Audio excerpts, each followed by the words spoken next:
Recording. Recording and typing. And if you don't have a lot of background noise, you don't have to put your, you don't have to mute yourself, but, if you do have background noise, just put your mic, put yourself on mute. But what I want to ask everybody is, because I'm going to be sharing my screen and it's hard for me to see, um, the chat, if I'm going to stop every slide or so and ask if there's questions. So if there's questions, just shout them out and we'll discuss. And we can also, spend a little time after the slideshow, you know, answering questions and so on and so forth. So that's what we're going to do. And I am going to share my screen. Let me see. Oh, let me get my slideshow up. I shut my web browser off. So let me get that back on and get my slideshow queued up here, and then I will share my screen. So this class is about, there is some fitting information in this class, but this class is really more about how to efficiently fit pants and some of the things that you need to think about before you start fitting pants, during fitting pants. So that's what this class is. It's kind of an extended version. Were any of you in the podcast? I'm sure many of you were at the podcast because I included this in the swag bag for the podcast. And then I also opened it up if anyone else wanted to take it as well. So, all right, we are going to get started. Okay, so I'm going to share my screen with you. I think you can see my efficient workflow for bodice fitting. And let's see. All right, I'm just going to slide this down here. Okay, so when you start to think about fitting pants, the first thing you want to do, and this may seem like it's, I don't know, an obvious thing, or it may be something that you might not have ever thought about before. You want to pick the pattern that you want to make. And what I mean by that is you want to pick the style of pant that you want to make. And the reason why that's important is because every pants pattern, unless you get really lucky and the crotch shape agrees with your crotch shape, is going to need a bunch of fitting. So if you already know you're going to be fitting it, you also don't want to be changing the style of it because it doubles your work. So it's much easier to work with a pattern that has the style that you are trying to achieve. And you also want to hold true to how that style fits you. So for example, if you're going to make these lovely green trousers with the pleats, and then when you start fitting it, you try to drag that crotch up against you and make it more snug fitting, that's going to be a whole world of hurt for you because it's much harder to get it to fit you and also change things like crotch extensions to get things fit in a way where they were not designed. So these are the two considerations. Your pant styles and your experience fitting pants. So let's look at different styles. This is actually a graphic I drew in Illustrator for a Threads article that I wrote about different pant styles and the amount of fitting required for each style. But what I think you can see here is pant styles go from basically a split skirt or a culotte. Sometimes they're also called palazzo pants. Then you have a trouser, then you have slacks, and then you have like cigarette or jeans. And the difference between these styles is how long the crotch extensions are. And when you're drafting, yoo-hoo, I hear noise. If anyone is making background noise, can they please mute themselves?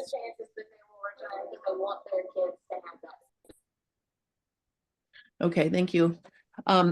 So basically, if you look at the culottes, see how the gray shading is basically the space inside the fabric, okay? And if you look at the culottes, notice how it stands away from your body. That's because the crotch extensions are actually pushing the fabric away from you. They're longer. And then trousers are a little bit closer, but still, they're designed to fit so that they hang off the fullest part of your behind and then they don't touch you. Slacks kind of cup your behind, so they kind of start fitting like on the bottom of the curve in the back. And then as the leg goes down to the hem, the fabric will touch you, front and back. And you can see where if you were to bend your leg or sit, the fabric would be grabbing at your leg. And then cigarette or jean style has very short crotch extensions and the fabric touches you everywhere. So those are the different styles of pants. Does anybody have any questions about that? Okay. I do. Yep. What about I'm trying to think of the name of the pants. Not balloon pants, but they're sort of curved on the side. They're not straight. Oh, joppers? No, they're kind of in style now where they kind of Palazzo? no. I'll think of it and ask later. Lantern? Lantern, yes. Okay, so a lantern pant, somewhere on the leg, there's a seam. And what happens is, the pants come down to a certain width, and then you sew the bottom section on, and then they taper at the ankle. So what you'd be looking for there is how they're fitting from waist to crotch and how much room there is or how much ease there is around your leg. So they don't really fall into these pant styles are the sort of the structure of the pants. So those lantern pants could be any of these styles. So they could be very close fitting at the top, right? And they could be close fitting on your leg and then taper in closely at the hem, or they could be more full all the way down and then taper to the hem. And actually, if you took a culotte and made a section near, around your calf and had that taper down, that would make it very, a style like that that's got a lot of volume. So that's like a design detail versus a pant style in the way that I'm using it. Does that help you? Yes, it does. And I have another quick question. You said that this where the crotch starts to come out is from your fullest part of your hip? I'm sorry. Well, so where it starts to like release from your body or doesn't release from your body. So if you look at these illustrations, the culottes release from your body at the fullest measurement of your hip. The trousers do that as well, but there's just less volume there because there's not as much fullness at the hem. And then the slacks cup your shape and are much closer to your leg. And then the cigarette or jean style would be against you, like contoured fit all the way around. Okay, thanks. Jen, I have a question. Oh, I have a question. Does the crotch depth change depending on the style of the pants? Your crotch. So the space between your crotch seam and your body can change. So in culottes and trousers, you want the crotch to hover a little bit. You don't want it pressed up against you because it's got wider crotch extensions, which mean, when the crotch comes down, and I'll show you this when we get to a slide with some pattern pieces on it. But basically what happens is if you've got a wide leg pant or a trouser, when you sew those together, it's going to stand away from your body. And then if you try to pull it up against your body, you're going to get weird wrinkles in the back, especially because all that fullness has nowhere to go now because you've put it right up against you. Okay. So it's lower. All right. It's really cut lower then. Well, yeah, I mean, they should be a little bit lower. Like, look at this green trousers. Now, the thing you want to look at is say, okay, you want to make trousers, you want to make a loose fitting pair of trousers. Also try to find the details you like. So like if you wanted to make those lantern pants, you can look for that style line that draws them in at the hem. This pair of pants has front pleats, there's belt loops, there's a front fly. You want to look at all of these things so you know what you're what the pattern is going to deliver to you. And then you also want to look at what the fabric is, because if you make these pants out of a stiff twill, it's going to look completely different than the soft drapey fabric. So you want to look at all the details, you want to look at the fit, and then you want to make your choice that way. And then of course, tying in the other consideration, your pants fitting skill level. You know, I'm someone who, if I want to do something, I'm going to do it and I'm going to pick the hardest thing to do. That's me. And if that's you too, I do not want to discourage you from trying to make the hardest thing possible, which spoiler alert would be jeans or cigarette pants because it touches you everywhere. But like, let's say you're new to pants fitting and you just want to try it and you want to have an easier time. The culottes and trousers are the easiest to fit because all of the fitting really happens from the waist to the full hip. If the crotch curve isn't exactly matching your shape, it's not going to really cause serious issues unless it's really off. So this would be the easiest style pant to start with if you're very new to pants fitting or if you want an easy time. I will tell you that when I was working with the whole top down center out method to start, I used the Peppermint Magazine has a free high-waisted wide leg pant. It's a PDF.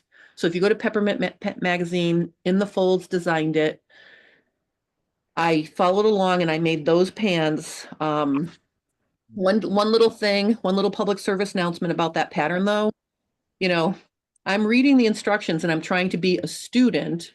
And I thought, I'm going to do the fly my way. Well, the fly on those pants are a hybrid between a cut-on fly and separate fly pieces. So you really have to follow the steps because I screwed up my fly because I didn't pay attention to the way it was sewn. So, but that's a good one and it's free and it's a wide leg pant and it comes out really, really nicely. And I have a lot of information about that particular pattern on my YouTube channel too. Jen, Yes. what style pant is your pattern? Is it a So, trouser? yep. I have the Sorsha Classic Slim Trousers, which is a So trouser? that is a trouser. and it's Okay, but it's okay. not a super wide leg trouser. You know, it doesn't touch your leg, but it's close to touching your leg. It's not a super wide leg. I also have the Happy Pants Slopers, which come with 3 different crotch shapes. So if you know you're a low or a average or high, you can get started with a crotch that's closer to your, agreeing with you. Okay. And then I have a few That jeans. might be why I'm having trouble with your pant because I'm trying to fit them too close. I didn't realize that they were trousers. Okay, I'll go back and redo them again. This is Connie. I know, Connie, it's nice to see you. Yes.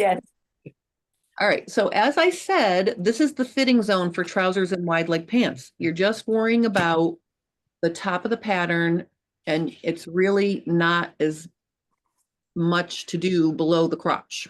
So that's why it's easier to work with a wide leg pattern. Now, slacks are a closer fit, but they're not super tight or snug. You want to look at what the details are. So this particular pair of pants has the rises to the natural waist. There's a front fly, there's front pockets, and it sort of has a fit and flare shape. So it kind of has a slight taper to the knee, and then it's got like a boot cut kind of style. So these pants fit closer than trousers. I would say this is more of an intermediate level pattern because the crotch does need to agree with you now because it's drawn in close because the extensions are shorter and you really need to get that crotch shape to agree with your crotch shape.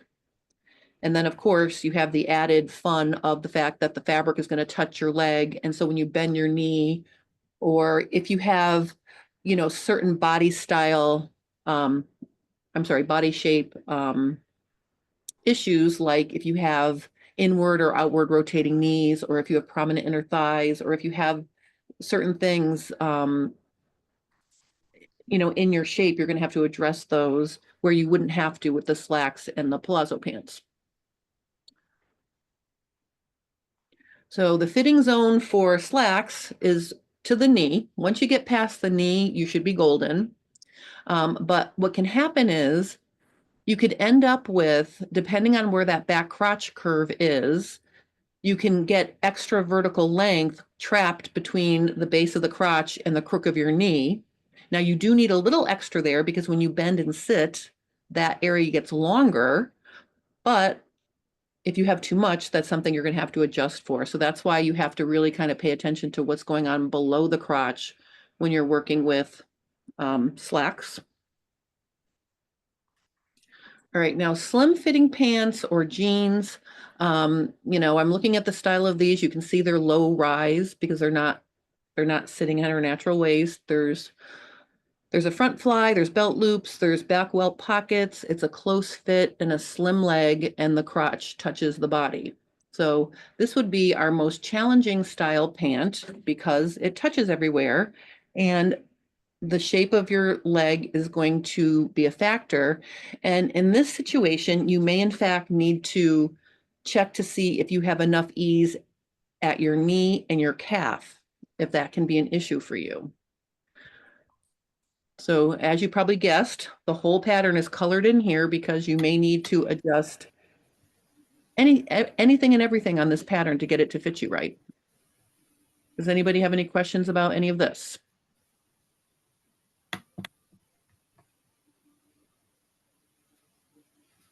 Okay, so as I was saying, the range of ease is created by the crotch extension. So I drew 3 different back legs to show you how the crotch extension gets longer or shorter depending on the style that you're working with. You can see a trouser has like a full long crotch wedge in the back. Slacks have a slightly shorter one, and then cigarette pants or jeans has a really short back crotch. All right, so I showed you, you know, pictures of these pants, but what is really the best way to see all the details on the pattern you're thinking of working with? You want to take a closer look for all of these things like the waistband, the closure, the pockets, the style lines, the top stitching. And where do you see that? You see that on the flat illustrations that come with the pattern. So this is my Sorsha Classic Slim trouser pattern. And you can see on the right, I have the line drawings or the flats, so you can see all of the details. So you can see that it has slash pockets in the front. There's a front fly. There's darts in the back. There's no pockets in the back. And then you can sort of see the shape of the leg. It's basically a straight leg pattern. And then on the left, you can see the intended fit. So you can see that, you know, that crotch is not right up against the body there. It's hanging down slightly. And that's how it was intended to fit. So those are the things you want to look at. You want to look at the illustrations or the flat drawings, and you want to look at the photos to get all the information. Okay. So now that we've picked our pattern, the next thing you want to look at is what is the best starting size? So the first thing you want to look at is how much ease is included in the pattern for the sizes. And you can see here that for this particular pattern, it says choose a size that's 2 to 3 inches larger than your full hip measurement. So that means this pattern is designed to have 2 to 3 inches of ease at the full hip.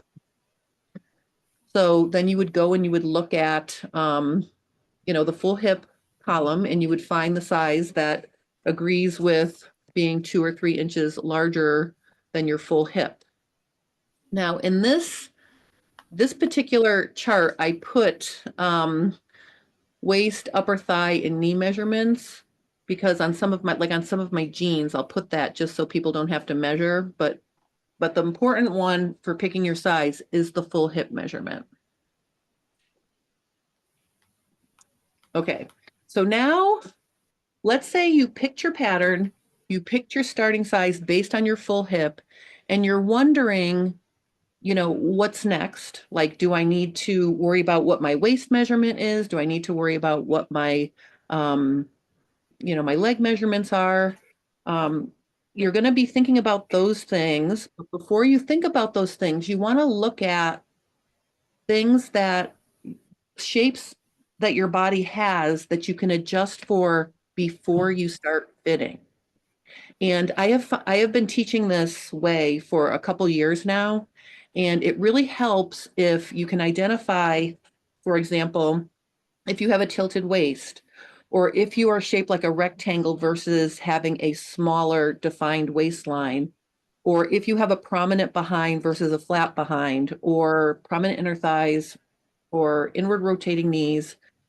And then the last one here where I wrote down reducing ease on back leg.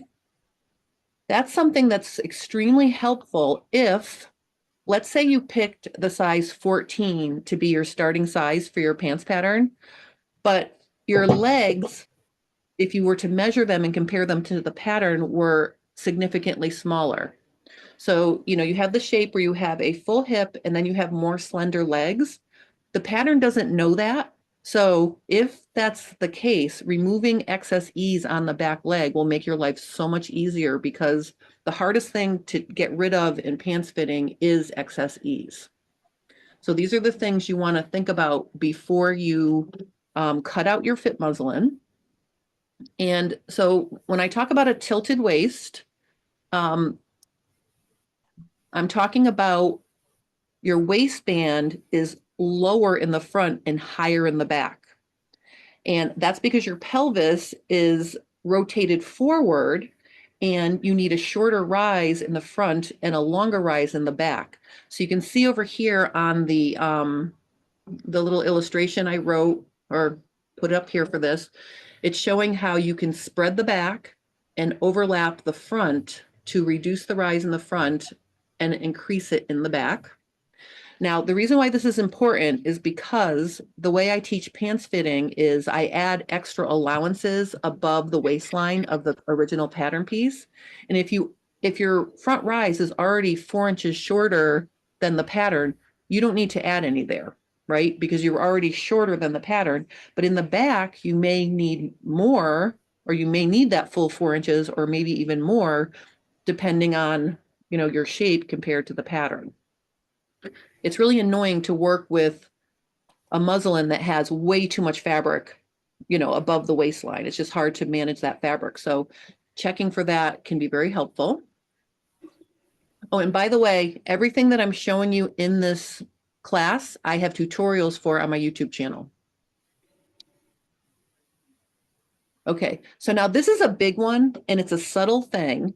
And I will tell you, I learned about it because my first pattern I ever drafted was my jeans pattern, and it had a little bit of an angled center front edge. So you can see over here, the front leg, you know, on the left, I have these two double arrowed lines. And what I'm trying to show there is, see how there's a slight angle of the center front and it's angling away from center front? When you cut those out and sew them together, it creates a dart. And what it does is that creates a shaped front waistline, which is really great if you have a smaller waist for it to sit on. If you're a rectangle shape like me, like all of my measurements are within 2 inches of each other. My waist, my high hip, my full hip. And even if I put my two legs together and measure around both of them, I'm very close. I'm like a rectangle. So I don't want to have an angle on my center front edge, because what happens is it creates a pooch near the base of your front fly. And then you think you sewed your front fly wrong. And I bet you can guess how I know that, because I pulled apart my front fly on jeans I was making many years ago, like a lot of times, until I finally figured that out. So you want to have either straight or angled. And if the pattern you're working with is straight or angled, you can adjust it to agree with your shape. And this is just an illustration showing you what I mean here. So you can see that on the very left-hand illustration, this is angled center front. what happens is it creates a bend or a curve in your front waistline. And then what happens is if you're a rectangle, there's nowhere for the edges of the waistline to go at the side seam, and it pushes all of that length down into the center front. And then on the right, the illustration is showing that if you have a straight center front edge, the waistline is just going to go straight across your body and it's not going to cause any issues. Does anybody have any questions about that?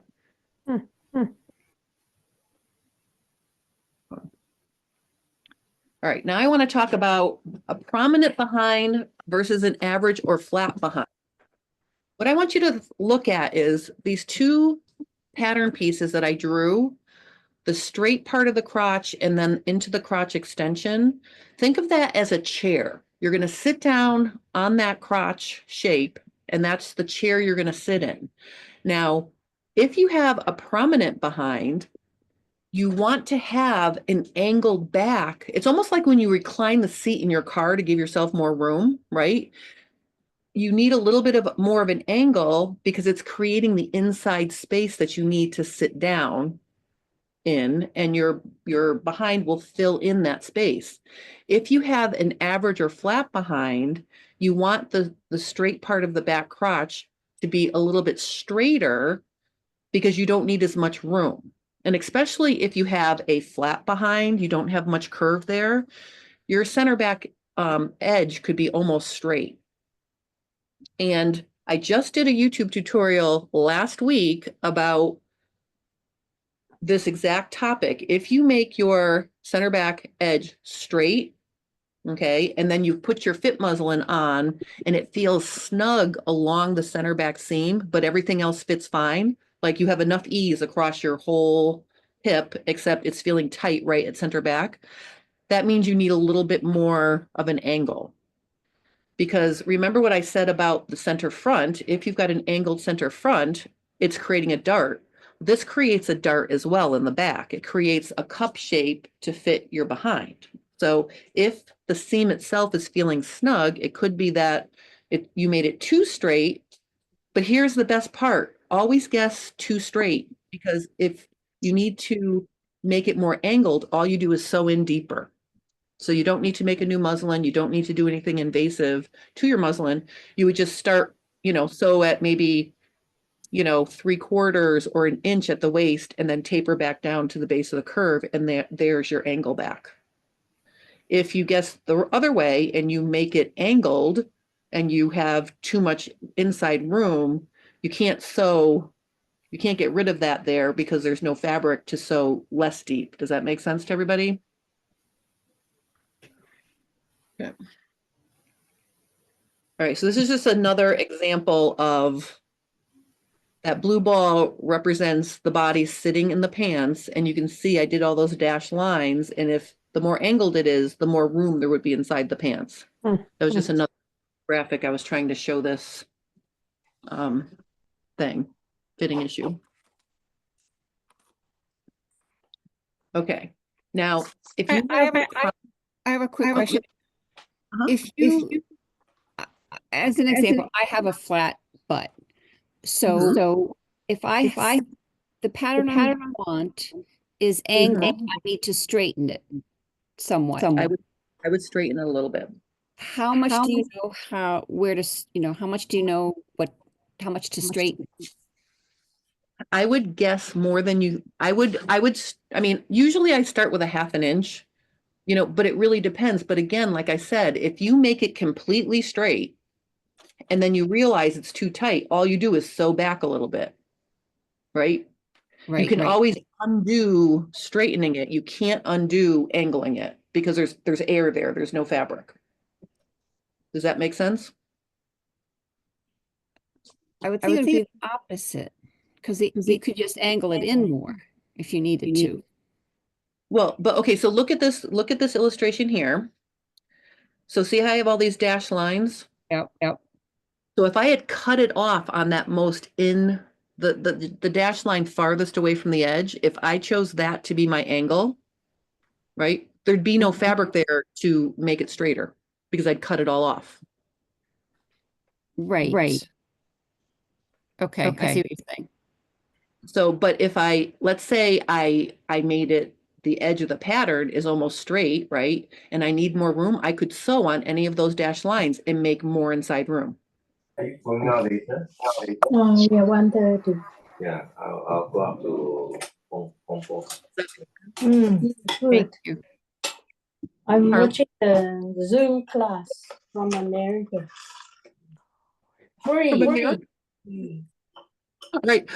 Remember, if you have a lot of background noise, mute yourself. But I love it that you said you were taking a Zoom class from America. That makes my heart happy.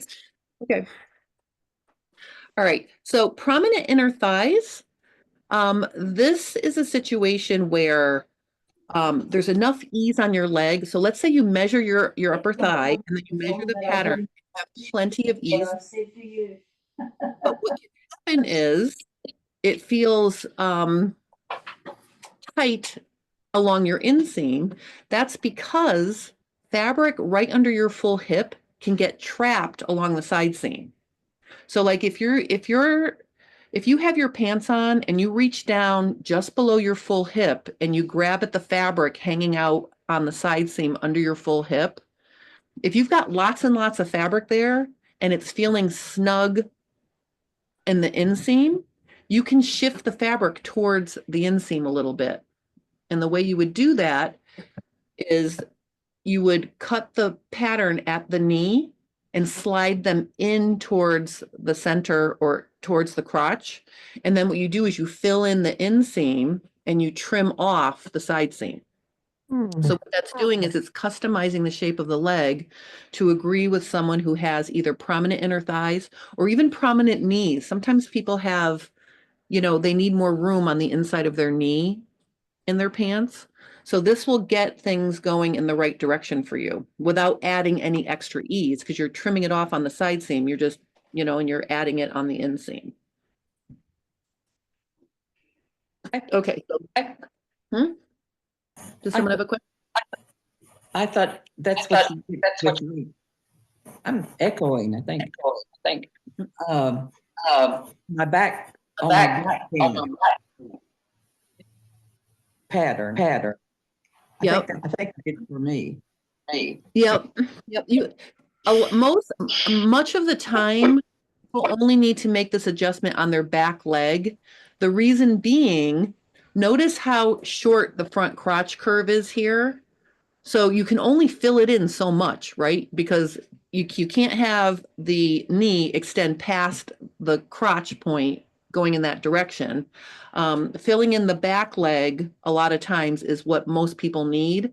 However, if you ride horses or if you do something that's got, where you're always using your inner thigh muscles, for example, you may need more along your inseam front and back. Does that make sense? Yes. Okay. But I just want to say another thing. I have another, when I show you how I prep the pattern, you'll see that if you don't do this and you need room on your inner thigh, I add fit allowances to the inseam. So there's like a second chance to make room there. So I'll show you that in a little bit. All right, so this is what I was talking about, removing ease on the back leg. You can see that the starting size for the full hip is larger than a more slender leg. And what happens is the pattern is designed proportionally to fit a size 14 body. So the legs would be, might have too much ease for you. So the way I remove the ease is to draw these little diagonal lines and meet them at the center balance line running up your leg. And then what you do is you slash them and you make pivots on the side seam and you basically overlap that little triangle first. So the tip of the triangle extends past, the cut edge, and then that will allow you to swing the rest of the leg in and get rid of a little bit of your extra ease on the back leg. And I have video tutorials for this, and I actually show it another way where you can remove ease from both the inseam and the side seam. So I have a couple different versions on my YouTube channel to show you how to remove ease on the back leg.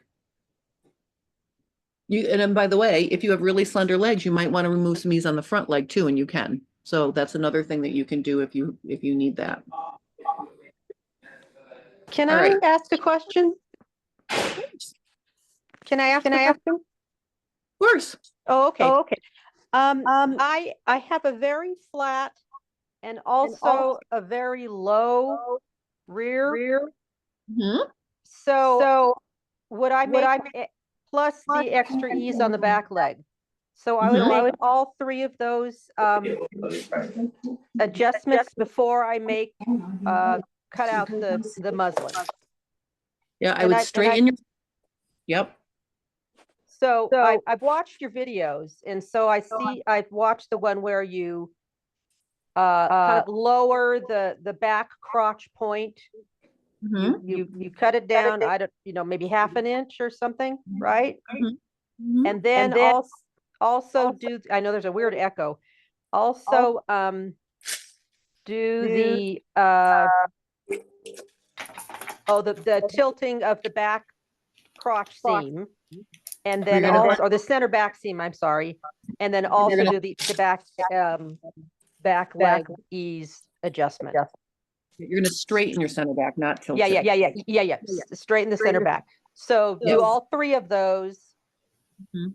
and then cut out the muslin. Well, yes, but I'm going to show you how to prep the muslin now.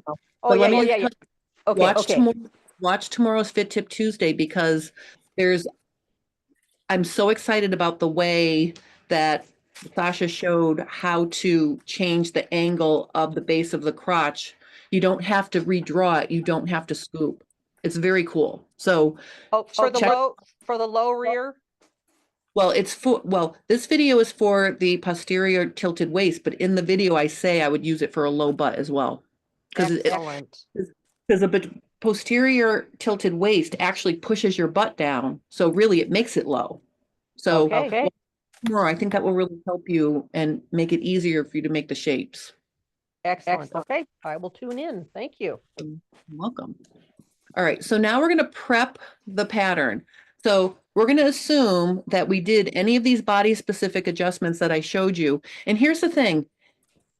All these body specific adjustments I just talked about, if you can't see them in the mirror and you're not sure, except for the flat butt where you're straightening it, just leave them off, because we're going to be adding fitting allowances to the side and inseams and above the waist. So you're going to have wiggle room to change some of these things. So aside from getting rid of extra ease on the back leg because you are one size at your full hip and a smaller size on your legs, or if you have a flat butt and you want to straighten that, if you're not sure, leave them off.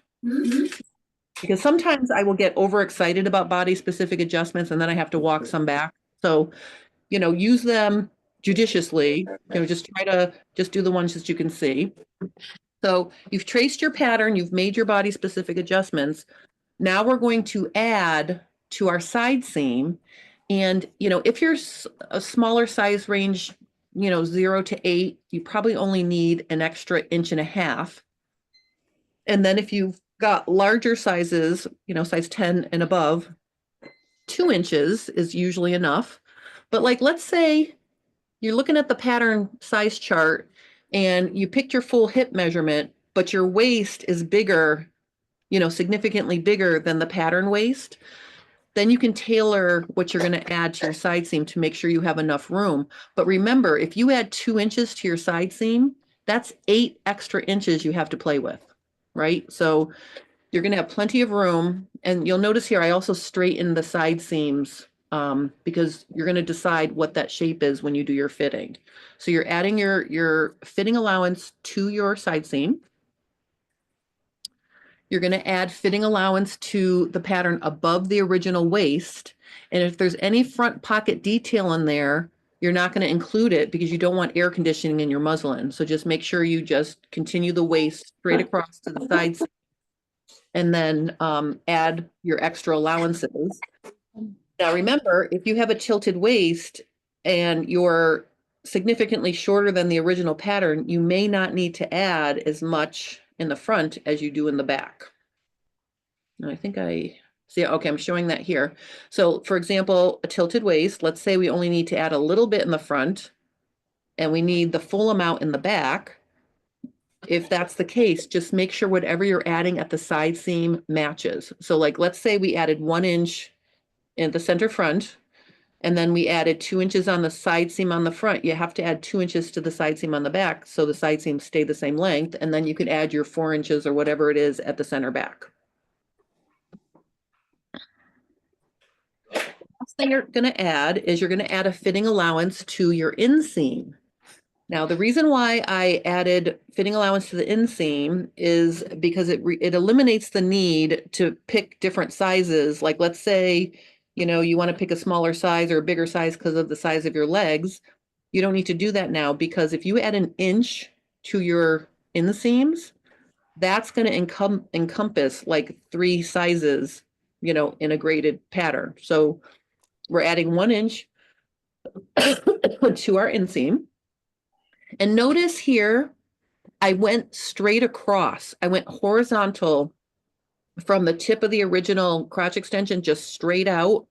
I'm not following the angle of the curve, because you can see here, if I followed the angle of the curve in the front, it would make my inseam shorter than the back. And you want to keep them the same at this point. It's a little bit wonky for the little, you know, while you're working with it, but you don't have to worry about the inseams being different lengths. All right, so now we're going to cut out and prep our fit muslin. And, whoops. Oh, wait, okay, okay, we're cutting it. So before we cut it, we want to use the hem as a horizontal balance line to the floor. So you're going to take the hem, you're going to fold it up to the knee line. Now, this sounds really simple and it sounds straightforward, but I can tell you that my students fold these legs up in ways I didn't even imagine possible. All you're doing is you're taking the very hem of the pant. So make sure you cut off the pattern right on that bottom line. Don't leave the extra 1/4 inch if it was printed, you know, and you've got extra paper down there. Cut it off at the hem, fold the hem up to the knee line. That's going to give you capri length pants. You want your muslin to be past your knee, but you don't want it puddling on your feet, because then you can't see what's going on. So you're going to pin the hem up to the knee line before you cut out your muslin. All right, and this is just to drive that point home. Which muslin looks easier to fit here? The one that's got all the fabric puddling around the feet, or the one that's got the hem where you can see where it is? Okay, that's the difference. Okay, so at this point, I'm going to cut out a single leg muslin. And so this is now the fabric. It's not the paper pattern anymore. It's the fabric. And after you cut out one front leg and one back leg, what you're going to do is you're going to dash in your stitching lines. Okay, so the pink now represents the fit allowance that you added plus the built-in seam allowance. So for example, if you added an inch to your inseam, you're going to draw a line that's 1.5 inches away from the edge, because that's where you're going to stitch. And on the side seams, if you added 2 inches, you're going to mark a line that's 2.5 inches away from the edge. And then you also want to mark the original waist edge of the pattern.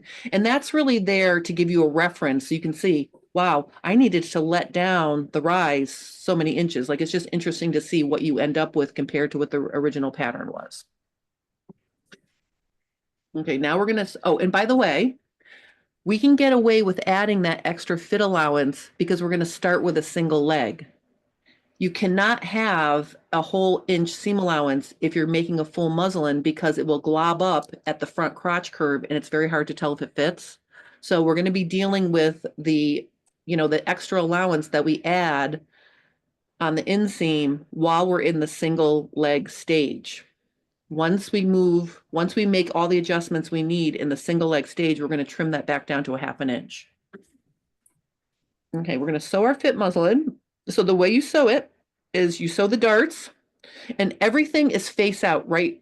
All the things you sew are face out. So the darts are face out, the inseam is face out. You stay stitch 1/2 inch along the whole crotch. And you don't want to sew down those big seam allowances on the inseam. So maybe it's better to just stay stitch first after you do the darts and then sew the inseam. And then you sew the side seam up to crotch level. You can leave it open from crotch level to waist because you're going to need to fit that separately.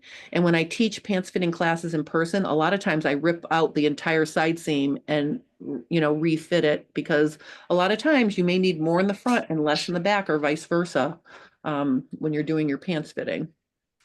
All right, now I'm going to show you talk about how to work with a single leg muslin using a pants fitting waistband.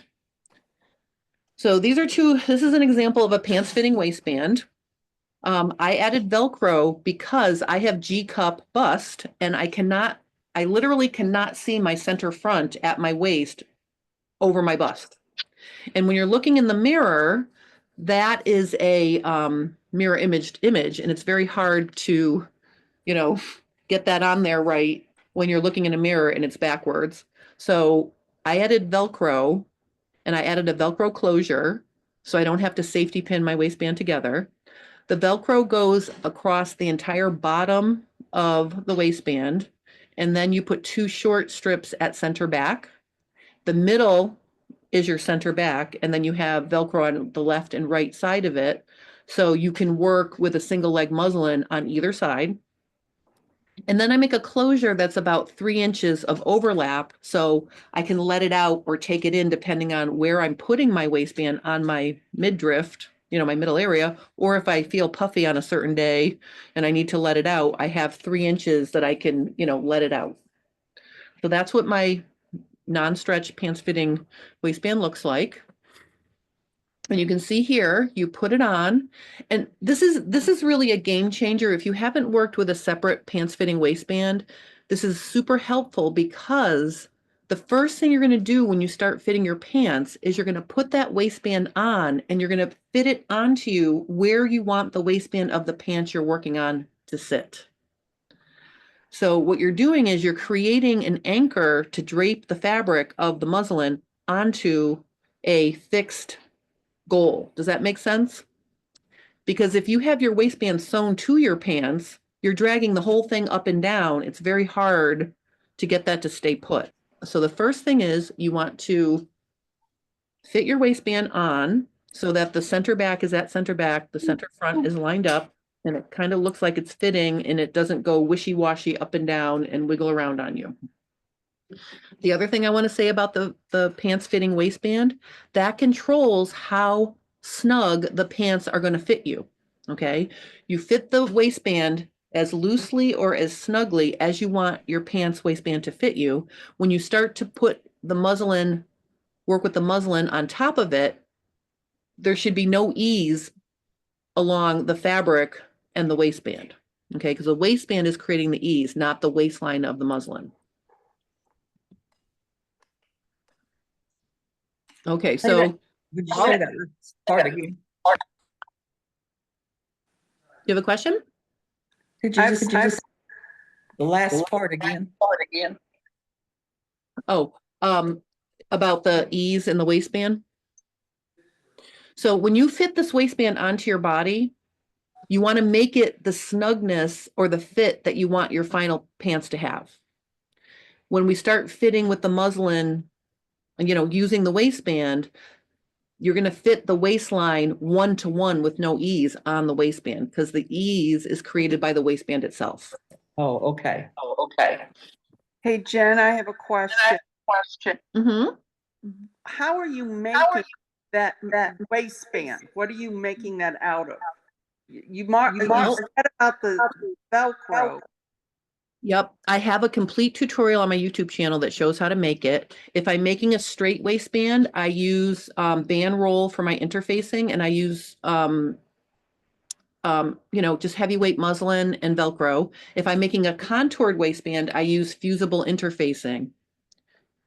And like I said, there is a tutorial on my YouTube channel showing how to make the waistband. I do sell waistband kits, but 9 times out of 10, it's too expensive for me to ship it to Australia.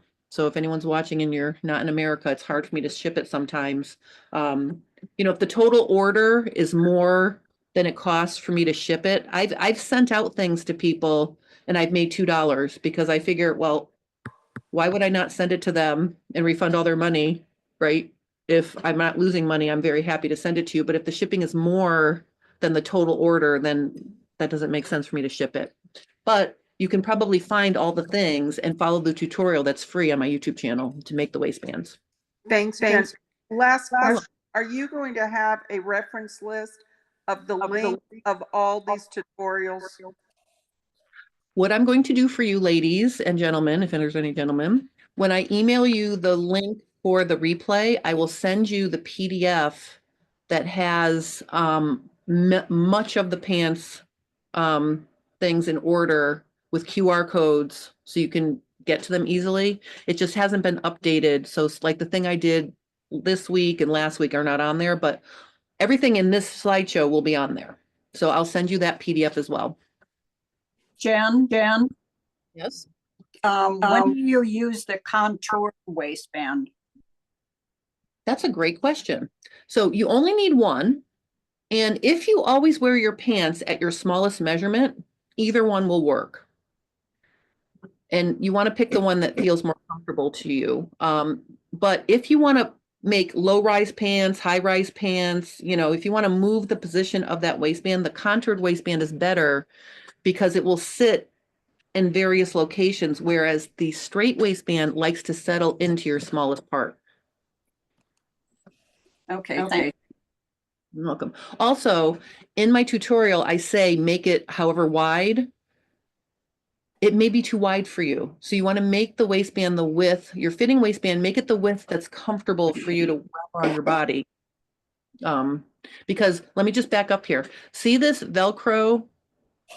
Now, this is the scratchy Velcro. You're going to put the hook Velcro on the waistband because the soft Velcro is going to go inside your muslin.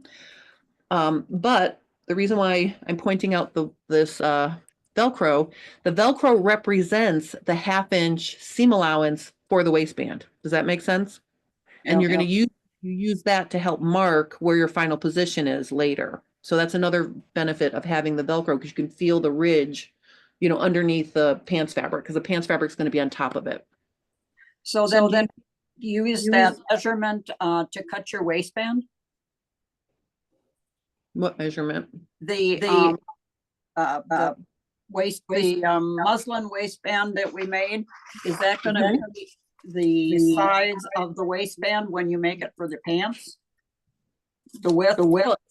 Well, it could be similar, but keep in mind when you make your pants, you don't have that bottom seam allowance isn't sticking out there, right? It's in your pants. So my point is, if you put that waistband around you and you feel like it's too wide, let's say it's too wide because it's including the seam allowance. What you would do is just sew along the top of your finished waistband, like a 1/2 inch away from the top edge. Just sew a straight line and then cut it off. So you're not killing yourself to make it more, you know, more narrow. Yep. Okay. All right. So here I just had a question. Do you think that we might be able to get rid of the echo if everybody mutes except for you? Oh, I don't know. I don't hear any. It's easy to hear you. It's hard to hear everyone's questions because they keep echoing. Irene, so maybe the echoes probably because we're speaking and Jen is also live. So the echo's coming from her mic. Okay.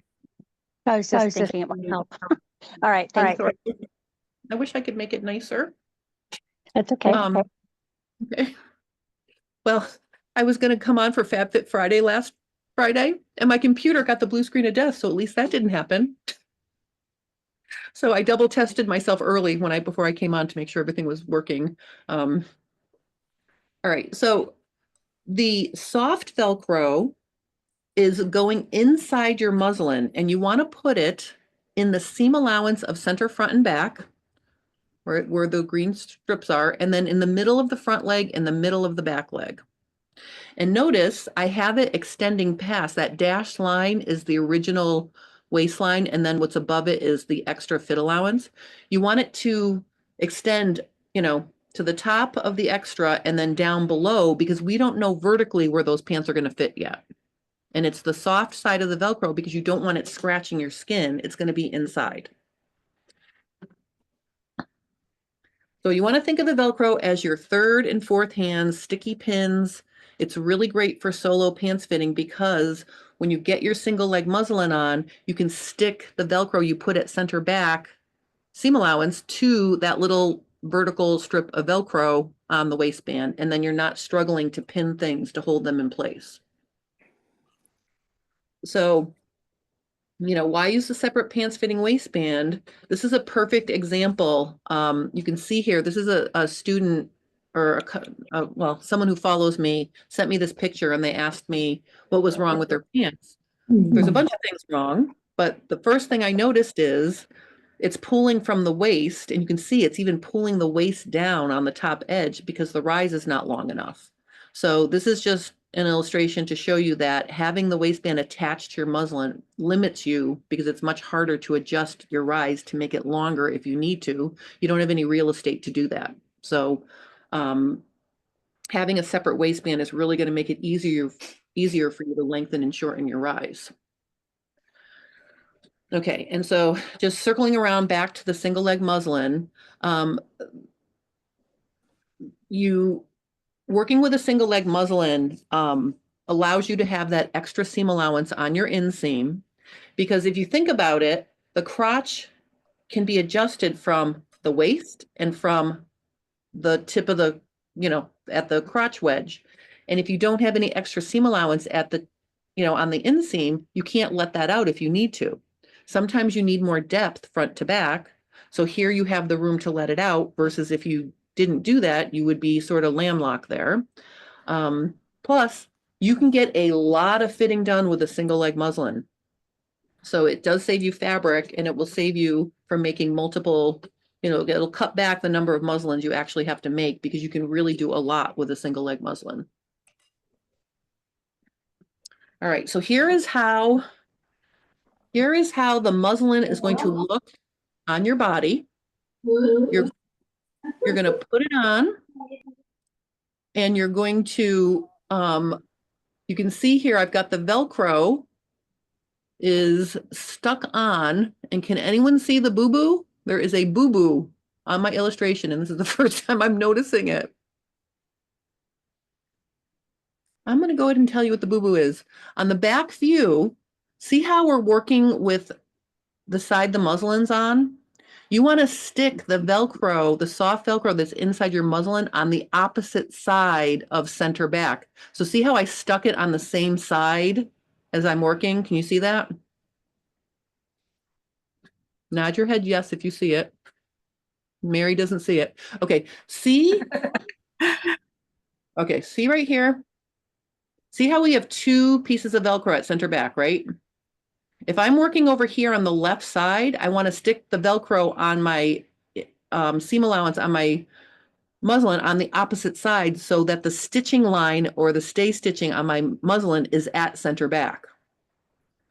If you look at where I put it, which I can't believe I'm noticing this now, I've taught this several times. See how the green Velcro on the pants is stuck to the same side of center back? That's a boo-boo. That it should be over on the other side. All right, so I'll fix that illustration for the next time I teach. But basically, you want to get the waistbands fitted onto you, and then you want to put the half muslin on so the Velcro's inside. You're not tucking the muslin in between your waistband and your body. That's a pain in the butt, I promise you. That's why the Velcro is there. You stick it there, and this is how it's looking. Another huge game changer is to have two mirrors. If you have a single full-length mirror and then either a wall mirror, your iPad, something else where you can angle them and you can see yourself from the front, but you can also see the back so you can see what's happening when you're adjusting. That's super important because you don't want to play twister with yourself trying to see what's happening to your back while you're adjusting your front. Because here's a fun fact. A lot of times fitting the front is going to mess up the back and vice versa. They're connected, and you really need to see what you're doing. Okay, so what is the first goal of fitting with the single leg muslin? The first goal is not to get that crotch where you want it to be. Everyone tries to do that. That's not the point of the single leg muslin, in my opinion. In my opinion, what you're doing here is you're balancing the front and back leg. And what I mean by that is you're playing with the center, front, and back rise, and the rise at the side seam, and the rise along the entire waistband until you get the fabric to hang smoothly in the front and the back, like it looks from this side view. Does that make sense to everybody? Now, the extent to which the crotch is where it should be is related to how closely the crotch agrees with your shape. So if you're working with a pants pattern that agrees with you, you may very well get it to be right where you want it, and you're good. But if it doesn't agree with you, what happens 9 times out of 10 is you get it to fit, it's hanging nicely, but the front crotch is hanging down too low because it's already in position in the back. And if you try to pull the front up, the front is not independent of the back.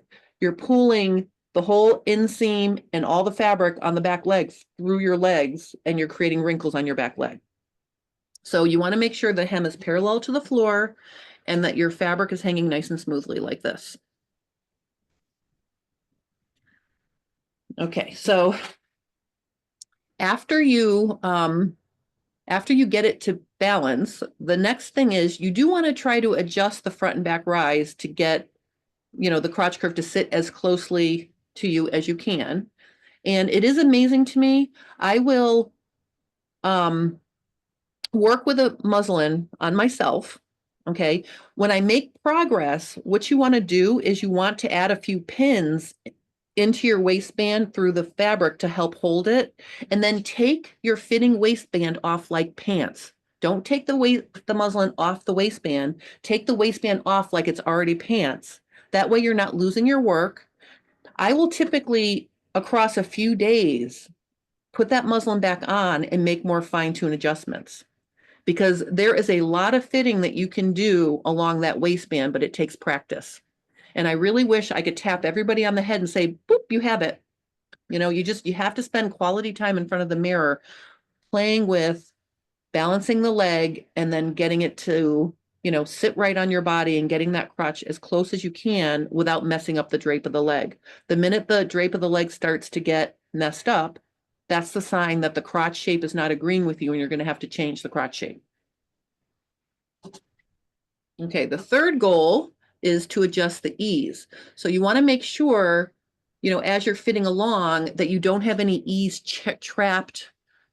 That's the one bad thing about the Velcro, is that from center front to the middle of the leg to the side seam, extra ease can get trapped in there. So you want to make sure it's all smoothed and everything is sitting one-to-one with that waistband, and just make sure everything's looking good.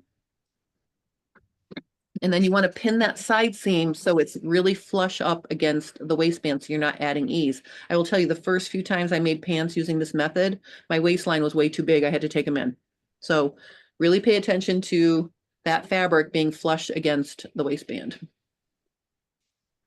All right, so when are we ready to add the second leg? We're ready to add the second leg when the muslin's relatively wrinkle-free, everything's hanging nice and straight, and the hem is parallel to the floor. What about the bra? Okay, so this was my spoiler alert. What's not the goal of the fitting of the single leg? The perfect position of the crotch, right? You may be able to get there, but if you can't, you're going to need to do some traditional pants fitting to get it there.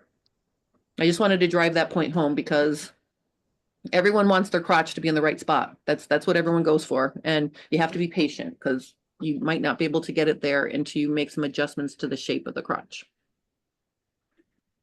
Okay, so as I said before, pants fit well at this point if the crotch agrees with you. But if you've got a lower curve in the back and a higher curve in the front, what happens is you get it to fit right in the back, but then it's hanging low in the front. Okay, now this I have on my YouTube channel. This is what I came up with after trying to pull up the rise in the front or the back or both to get it to fit right.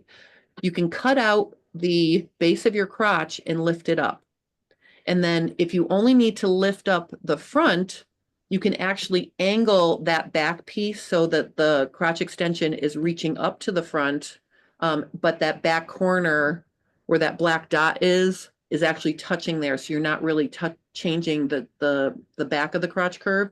And what is that doing for you? It's making you a low butt shape, like a low butt curve shape.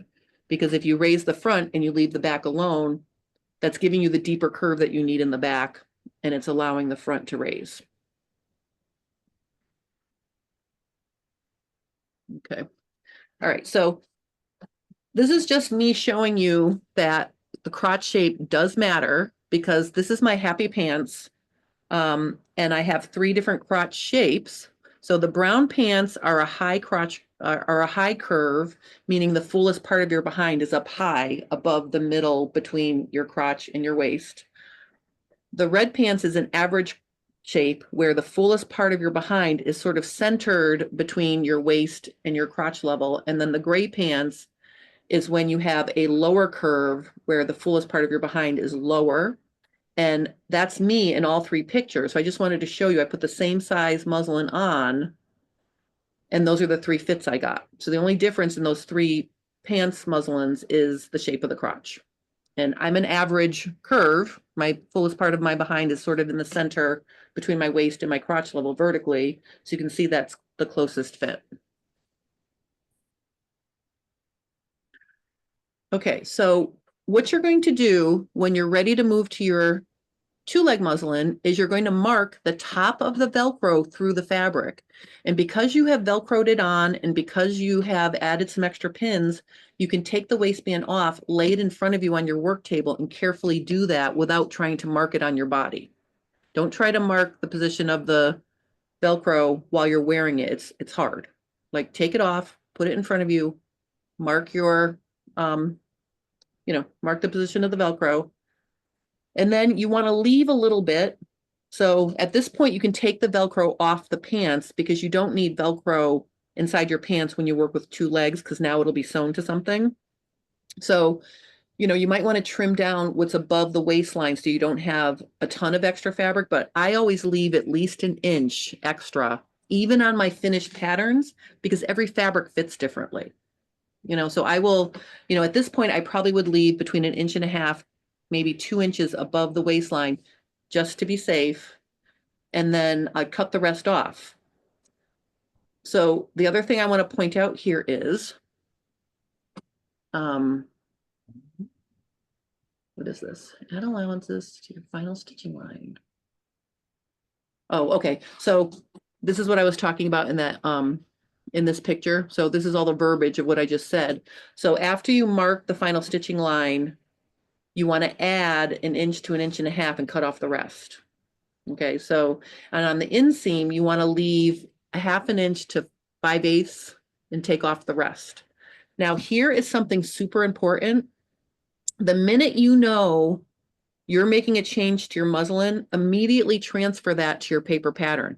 So if you're going to cut off, let's say you cut off 2 inches across the waistline of that fit allowance, because you don't need all that fabric now, cut it off your pattern too. Okay, so you always want to make like changes to your paper pattern whenever you're sure something's working. So you're gonna, let's say you trim off your inseam, take the little piece of scrap that you trimmed off, use it as a template to transfer that to your inseam of your paper pattern. Because your front and back inseam or your front and back side seam may be different.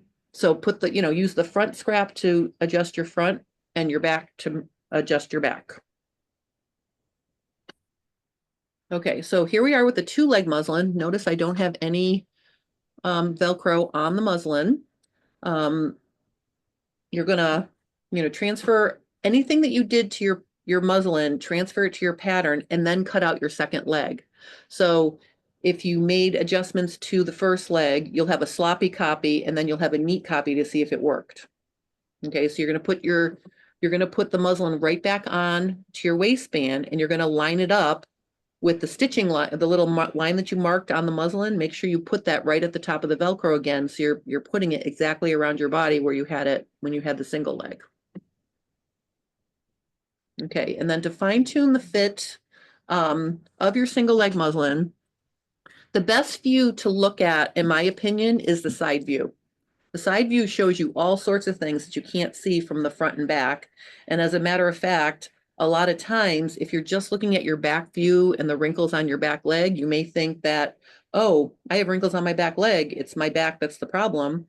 Well, sometimes your front could be pulling the fabric through your legs because you need more room in the front, and that's what's causing the wrinkles in the back. So you want to look at all the views and you want to really see what's going on. So tight wrinkles on the back leg pointing to the inseam. That could be that the crotch extensions are too short. It's pulling the inseam and the crotch intersection. And it could be in either direction. Your front crotch extension could be pulling the back forward, or the back can be pulling the front backward. So this is why you want to spend a lot of time with that single leg muslin, because if you really take your time with that single leg muslin, you might not have to deal with having residual fitting issues like this.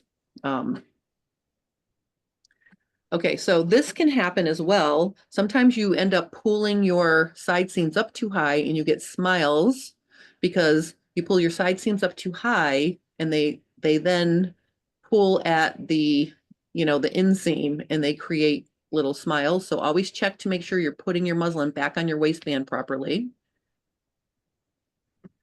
Okay, and then, if you have loose wrinkles or tight wrinkles, those are wrinkles that you can get in your crotch area. Loose wrinkles mean you want to pick up that rise a little bit, and if you have tight wrinkles, your rise might be a little bit too short.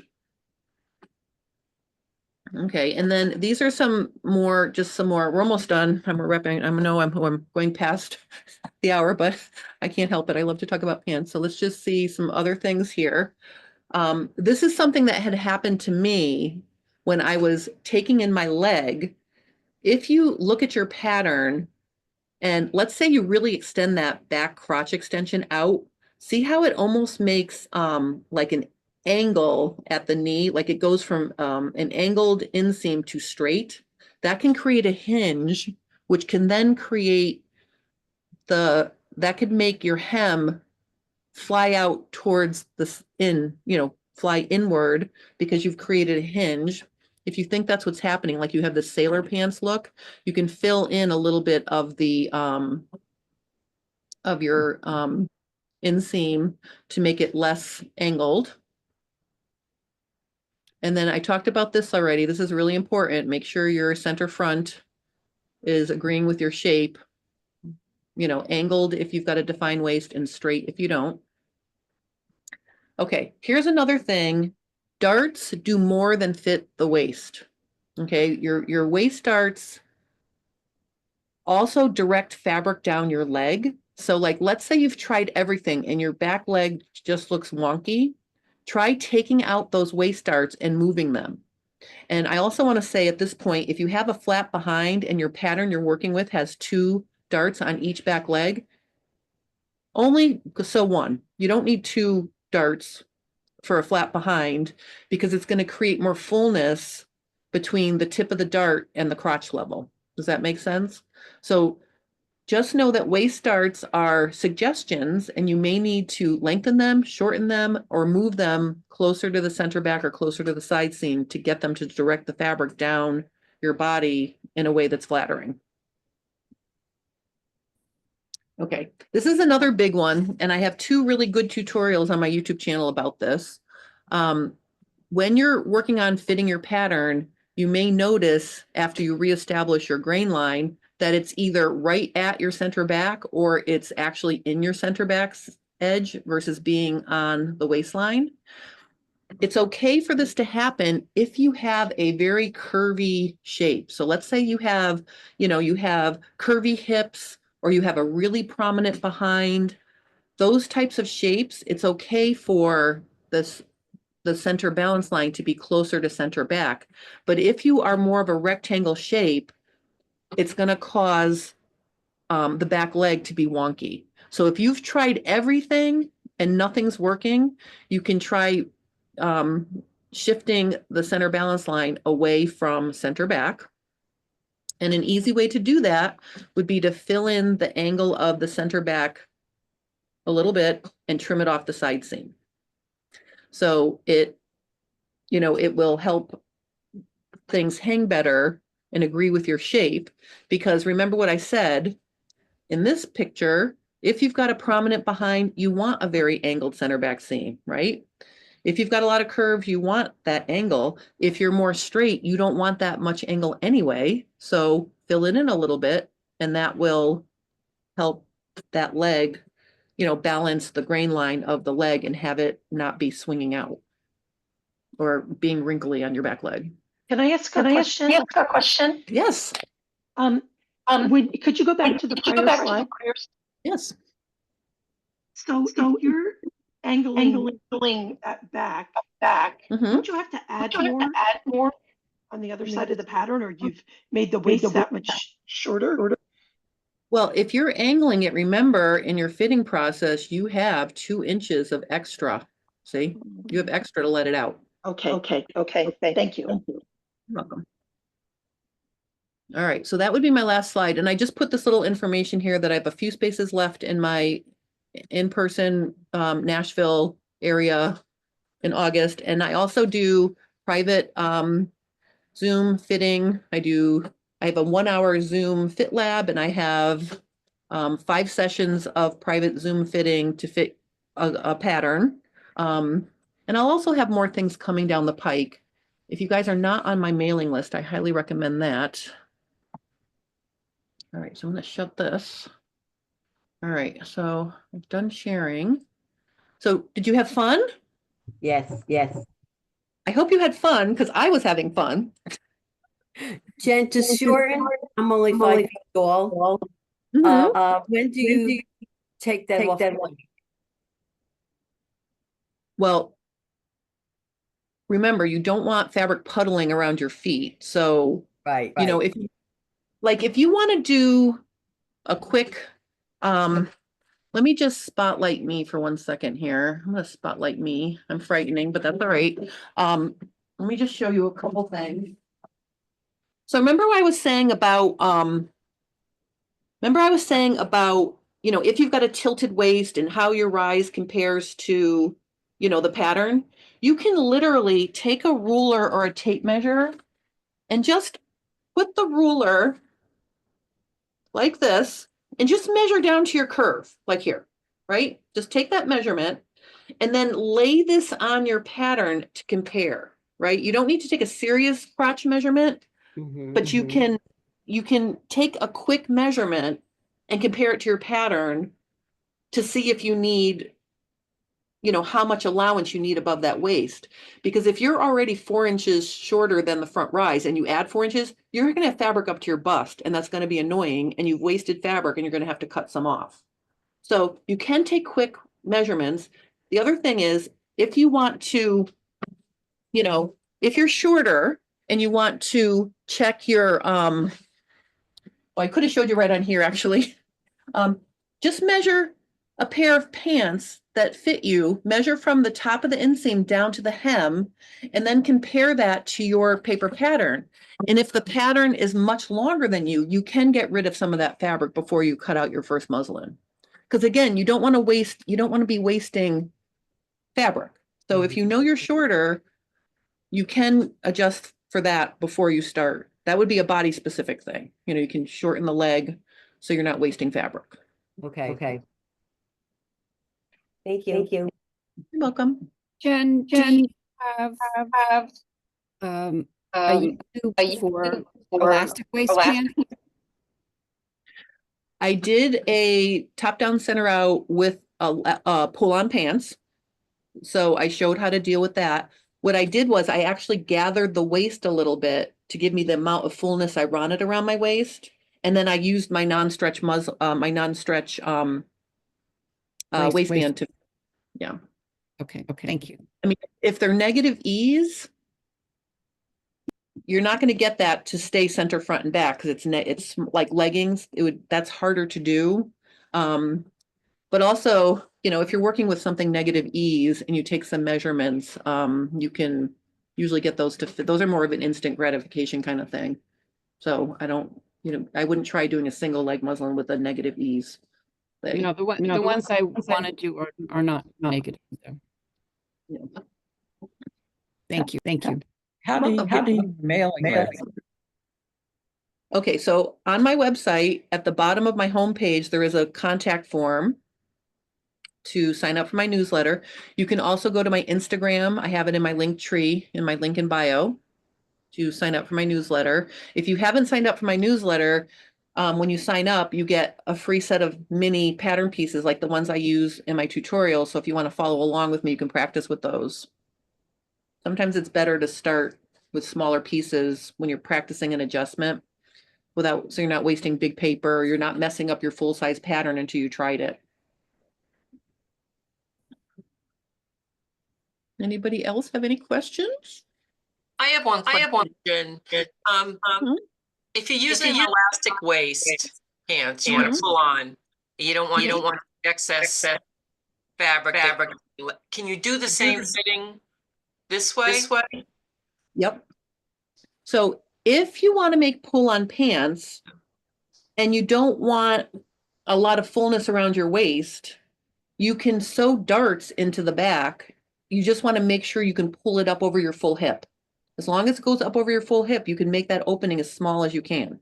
And then when you get, to your waist, then, it won't be as full. Okay, thank you.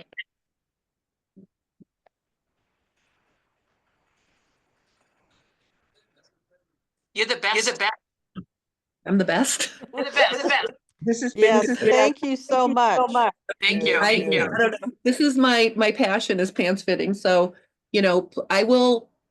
tomorrow I have a really busy day. I have to go visit my dad. So I can't promise tomorrow, but definitely by Wednesday, I will find all your emails based on, on my, when you signed up, and I'll send you the link to this, and you can watch it as long as you want. I won't take it down. It'll just be, it goes on my YouTube channel. I'll send you an unlisted link. And I will send you the PDF with the, the tutorials that are more organized versus looking. And there's also on the first page of that PDF, it shows, I put a screen grab of my YouTube channel so you can see where the search feature is. So if it's something that isn't in there, you can find it by, searching for it in my channel. So.